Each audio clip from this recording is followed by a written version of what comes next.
మీ business ఏదైనా మీ ఊర్లో promotion చేయాలంటే అది సుమన్ టీవీతోనే సాధ్యం. ఇప్పుడే సంప్రదించండి.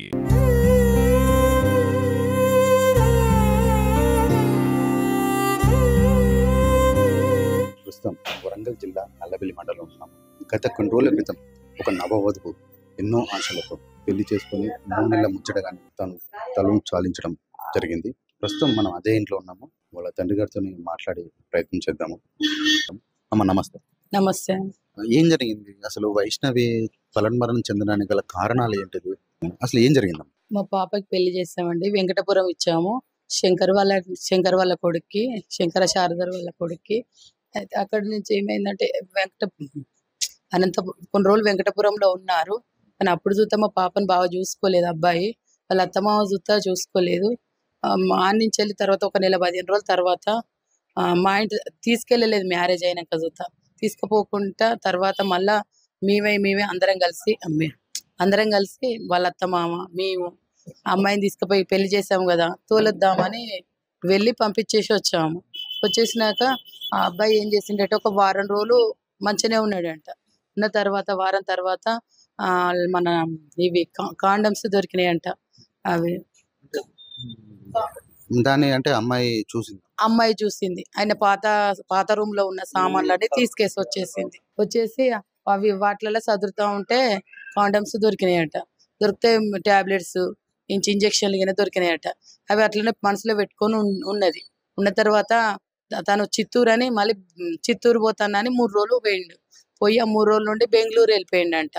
బెంగళూరు వెళ్ళిపోతే ఆమె వచ్చినాక ఆ జేబులో ఇవి కాండమ్స్ ఉన్నాయి కదా, ఈ కాండమ్స్ ఏంది వచ్చేసరికి జబ్బల మీద కొరికి గీకి ఉన్నాయట. బెంగళూరు నుండి పోయినప్పుడు మంచిగానే ఉన్నాడంట. వచ్చేసరికి అవన్నీ ఉన్నాయట.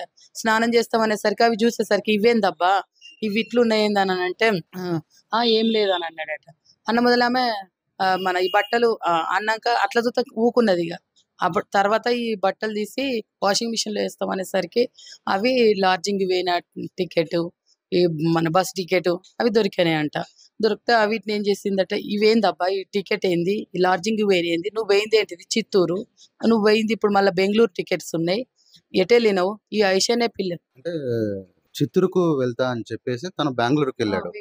బెంగళూరుకి వెళ్ళిన టికెట్లు బట్టలు ఉతికే సమయంలో జేబులో దొరకడం జరిగింది. అప్పుడు అమ్మాయికి డౌట్ వచ్చేసి అడిగితే ఈ ఐషానే అమ్మాయి ఎవరు, ఈ కొరుకుడేంది, నువ్వు అప్పుడప్పుడు ఇవి బుక్కులలో మన సెల్లులలో చూస్తున్నావు, నేను రాగానే కట్ చేసినావు మొన్న ఐషానే పిల్లది, ఇప్పుడు ఇది ఈ ఐషానే పిల్ల ఎవరు అని అంటే ఏడ్చుకుంటున్నా ఆమె నా లవ్వరు, మేము 6 ఏళ్ల నుండి లవ్ చేసుకుంటాను అని చెప్పేసిండంట. చెప్పిన మొదలు ఇంక మా అమ్మాయి ఇంకా ఏడుపు స్టార్ట్ చేసిందంట. ఎప్పుడు స్టార్ట్ చేస్తే నేను బతిలాడితే సరే నేను మారుతా అబ్బా, ఒక నెల రోజులు టైం ఇయ్యి అని అన్నాడంట. నెల రోజులల్లా సరే మారతాడు కావచ్చు అని మారతాడని ఆమె అమ్మాయి అనుకున్నాక ఆయన మారడం లేదు. నేను ఆ అమ్మాయిని తీసుకొని వస్తా, ఎట్లుంటది నేను తీసుకొని వద్దాం ఉందాం అని అంటాడు. మళ్ళీ ఒకటి పెళ్లి జరిగి 3 నెలలు, ఈ 3 నెలల్లోనే ఇదంతా జరిగింది. నెల రోజులలోనే జరిగింది. ఈ వారం 15 రోజులలోనే జరిగేసింది ఇదంతా. నెల రోజులున్నర మా ఇంటి దగ్గరే ఉంచేసిండు, తీసుకెళ్ళలేదు. ఈ 15 రోజులలో ఈ టికెట్స్ దొరికిన కాంచి అదనపు కట్నాలు కావాలని, అదనపు వరకట్నం కావాలని, నీకు ఈ వస్తువులు పెడితేనే నేను తీసుకుపోతానని అట్లా టార్చర్ గురి చేసింది. ఇక్కడ తీసుకుపోయినప్పుడు కూడా వాళ్ళ అత్తమామలు అన్ని సూటిబోటి మాటలతోటి నా బిడ్డను ఇదివరకు ఉన్న అమ్మాయి సంబంధం ఉండి తెలిసి కూడా దాన్ని మోసం చేసి పెళ్లి చేసుకొని ఈ అమ్మాయిని నచ్చక మళ్ళా ఇవన్నీ తీసుకొస్తేనే నేను ఆడ తీసుకపోతా, అక్కడ కాపురం చేస్తా అని చెప్పి నా అల్లుడు వేరే ప్రైవేట్ కంపెనీలో సీడ్ విత్తనాల్లో పని చేసుకుంటూ అక్కడ అనంతపూర్లో ఉంటా అంటే అక్కడ రూమ్ చూసుకునేదాకా నేను తీసుకుపోనని పెట్టి ఈ వస్తువులు పెడితేనే తీసుకుపోతానని ఇవన్నీ కట్నాల కింద ఇవన్నీ తీసుకురా అని చెప్పి అప్పుడే వేధింపులకు గురి చేయడం స్టార్ట్ చేసింది. అయితే ఫస్ట్ పెళ్ళైంది అంటే మార్చి 22వ తారీఖు పెళ్ళైంది.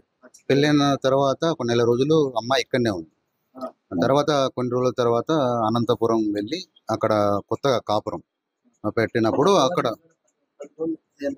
చేసింది. తీసుకెళ్ళి మా అల్లుడు వాళ్ళు అంతా అక్కడే ఉన్నారు వెంకటాపూర్లో. అయితే ఇక్కడ నుంచి అక్కడికి వెళ్ళిన తర్వాత ఒక నెల తర్వాత మీరు అక్కడ రూమ్ కాలేసి అక్కడ రూమ్ షిఫ్ట్ చేసేటప్పుడు ఇదంతా అమ్మాయి అబ్జర్వ్ చేసిన తర్వాత మీ దృష్టికి ఎప్పుడు తీసుకొచ్చింది? మా దృష్టికి 10 రోజుల తర్వాత వచ్చేసింది. ఇవన్నీ దొరికిన తర్వాత తను మనసులోనే పెట్టుకున్నది. మనసులో పెట్టుకొని ఈ 2 ఫస్ట్ రూమ్‌లో ఆ పాత రూమ్‌లోకెళ్ళి తెచ్చిన బ్యాగ్స్‌లలో ఆయన కండోమ్స్ అవన్నీ దొరికినాయన్నమాట. అవి పట్టుకొని పోయి లాడ్జింగ్‌కి వేరే అమ్మాయి ఆయిషా అనే అమ్మాయి ముస్లిం అమ్మాయితోటి ఈయనకు ఎఫైర్ ఉంది. అది గత 4 ఏళ్ల నుంచి జరుగుతున్నట్టు మళ్ళా తర్వాత మా బిడ్డకి చెప్పిండు. ఇదంతా ఏందండి అని మా అమ్మాయి నిలదీసి అడిగితే అప్పుడు నాకు ఈమెతోటి నాకు సంబంధం ఉంది. అక్రమ సంబంధం ఉంది. ఈమెతోటి నేను సహజీవనం చేస్తున్నా 4 ఏళ్ల నుంచి. ఇట్లా అని అప్పుడు బతిమిలాడుకున్నాడు ఈమె అడిగేసరికి.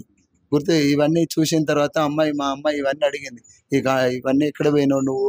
నాకు డ్యూటీ రీత్యా ఈయన చిత్తూరు అని పోయి బెంగుళూరు లాడ్జింగ్‌లో ఉండే బిల్లులు అవన్నీ మా బిడ్డ వాషింగ్ ఉతికే క్రమంలో అవన్నీ దొరికితే ఎందుకని నిలదీసి అడిగితే ఇప్పుడు మా భార్య చెప్పినట్టుగా గుర్తులు ఇవన్నీ బాత్రూమ్‌లో అవన్నీ చూసిన తర్వాత ఆమె డౌట్ వచ్చి అడిగితే అప్పుడు ఏడ్చుకొని బ్రతిమలాడుకొని నేను మారతా. నాకు 4 ఏళ్ల నుంచి ఉన్నది గానీ నీకోసం మారతా అని చెప్పి అప్పుడు బ్రతిమలాడుకుంటే నా బిడ్డ నమ్మి ఆయనతోటి ఉండడం జరిగింది. తర్వాత మార్చుకునే క్రమంలో ప్రతిరోజు ఆమెకు టార్చర్ చూపించుకుంటా, గొడవ చేసుకుంటా ఇక ఎట్లా నీకు తెలిస్తే నేను బయట పోతే చంపేస్తారు. నాకు వీళ్ళు తెలుసు, వాళ్ళు తెలుసు. నాకు పొలిటికల్ లీడర్స్ తెలుసు. మా నాన్నకి నువ్వు పెద్ద నాకు లెక్క కాదు. నాకు ఇలాంటి సమస్యలలో నేను 3 నెలలు ఉండైనా నేను బయటకొచ్చి నేను మళ్ళా బ్రతకగలుగుతా. నువ్వు చచ్చిపోయినా నాకేం కాదు అనే లెవెల్‌లో నా బిడ్డని నెల రోజులు మానసికంగా చాలా ఇబ్బంది పెట్టడం. ఈ క్రమంలో మాకు తెలియజేసిన విషయంలో చిన్న చిన్న గొడవలు అయితున్నాయి డాడీ, నీ టార్చర్ నేను భరించలేనని ఆమె నాకు ఫోన్ ద్వారా చెప్పుకుంటే మా కొడుకునిచ్చి పంపించిన నేను అక్కడికి. కొడుకునిచ్చి పంపిస్తే మళ్ళా బ్రతిమలాడుకొని అక్కడ సరే మంచిగానే ఉంటా, మారతా అని చెప్పి మళ్ళీ ఇంటికి పంపించింది నా కొడుకుని. మీ దృష్టికి అమ్మాయి మీకు చెప్పినప్పుడు మీరేం చెప్పారమ్మా అమ్మాయికి? మా పాప అక్కడే ఉన్నప్పుడు చూతా అన్నది కదా, మమ్మీ నేను ఈ టార్చర్ తట్టుకోలేకపోతాను మమ్మీ, నన్ను నరకం చూపిస్తాడు మమ్మీ, నాకు గిసొంటి భర్త దొరికిండు మమ్మీ, నన్ను దూరం పెడతాడు మమ్మీ, అతడు కాపురం చూత చేస్తలేడు మమ్మీ, నేను ఏం చేయాలి మమ్మీ, నా మెడనరాలు చిట్లిపోతానే మమ్మీ, నేను తట్టుకోలేకపోతాను మమ్మీ అని ఏడ్చింది. ఏడ్చిన తర్వాత వద్దరా నువ్వు వచ్చేయరా, లేకపోతే నేనన్నా మేమన్నా వస్తామంటే మమ్మీ ఇక్కడ ఈ విషయాలు నేను అక్కడికి వచ్చినాక వాళ్ళకి చెప్తే నన్ను ఉంచుకోడట మమ్మీ, నన్ను వదిలేస్తాడట మమ్మీ, నన్ను చంపడానికైనా రెడీ ఉన్నాడు మమ్మీ, నన్ను మాటలతో టార్చర్ పెడతాడు మమ్మీ అని ఏడ్చింది.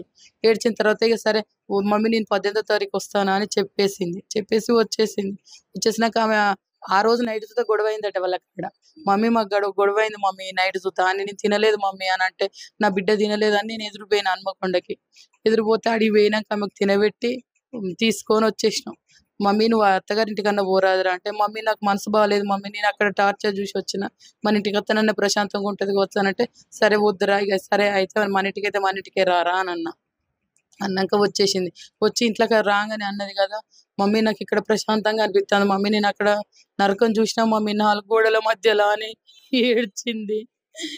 ఏడ్చినాక నాని ఎందుకు అంటే రోజు టార్చరే మమ్మీ, ఏంది తల్లి నువ్వు ఇంత పిచ్చిదాన్ని లెక్కున్నావు అంటే, మమ్మీ నన్ను రోజు టార్చరే పెట్టిండు మమ్మీ మాటలతోటి, నేను సచ్చేలాగా చేసిండు మమ్మీ అని చెప్పినాక వద్దు నాన్న నువ్వు పోకుంటే తిన్నానా అని అంటే, అక్కడ వాళ్ళ అమ్మ నాన్న చెప్తామంటే మమ్మీ నన్ను అస్సలే మంచిగా చూసుకోడు మమ్మీ, నువ్వు తెలిస్తే మాత్రం నీకు ఇక్కడికి వచ్చినాక సుక్కలు చూపిస్తా అన్నాడని నా బిడ్డ అక్కడ పోయిన చెప్తే మళ్ళీ నన్ను పోయినాక చూసుకోరు, ఎట్లయినా పెద్ద మనుషులు నన్ను మాట్లాడించి మళ్ళీ పంపిస్తారు, నన్ను అక్కడ పోయినాక టార్చర్ చేస్తాడు మమ్మీ అని అన్నది. అదే మనసులో పెట్టుకొని మమ్మీ వాళ్ళు 3 రోజులు నుండి నాకు గుర్తుకొస్తాడని, ఆయిషా అనే పిల్ల గుర్తుకొస్తుందని ఏడుతాడు అని చెప్పిండు. ఎందుకు నాన్న అని అంటే, ఆ అమ్మాయి అత్త ఎట్లుంటది చెప్పు, నువ్వు తట్టుకుంటావా అనే మాట.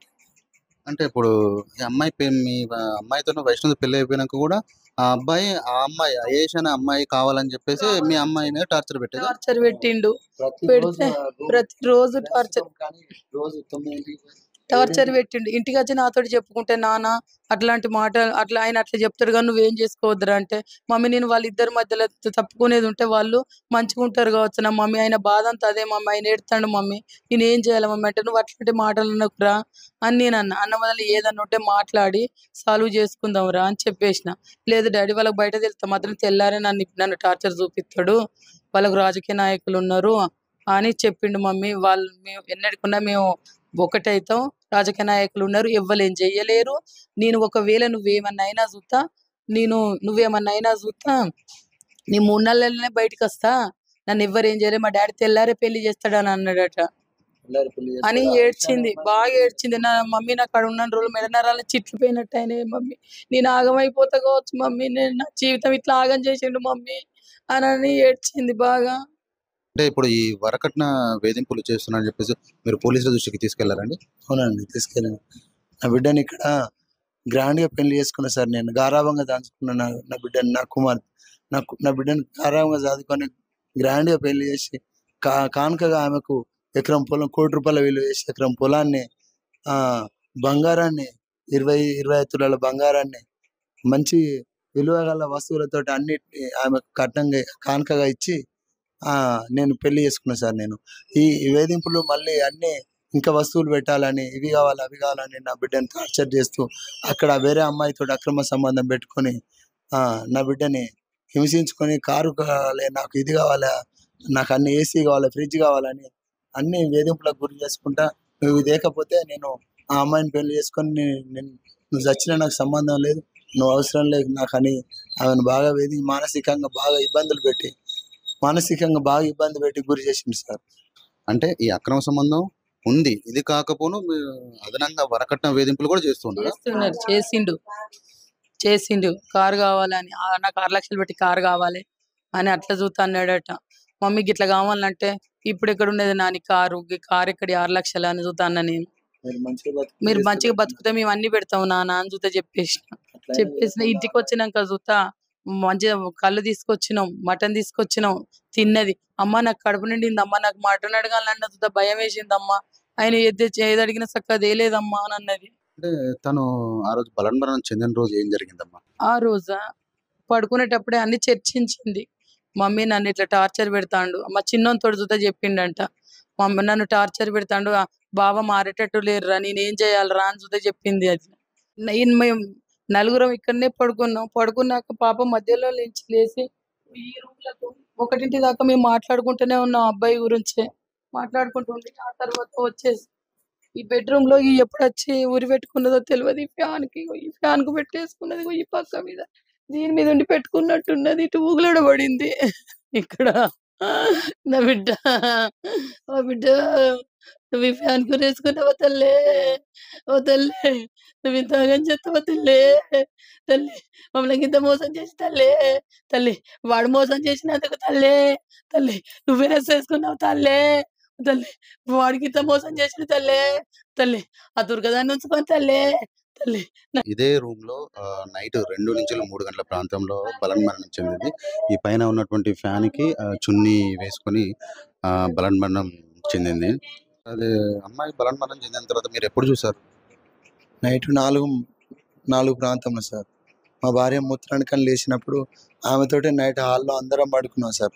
మా పాప వాళ్ళ అమ్మ మీద చేసుకొని కాళ్ళతోటే మా నలుగురం మేము అందరం హ్యాపీగా సంతోషంగా మాట్లాడుకుంటా 12-1 గంట దాకా తెలివితోటే ఉన్నాం సార్.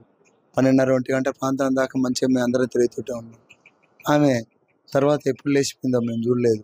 4ంటికి మూత్రానికి కనిపోయేసరికి మా బిడ్డ ఫ్యాన్ వేసుకుని చనిపోయింది. తలుపు పెట్టుకొని డోర్ పెట్టుకున్నా సార్.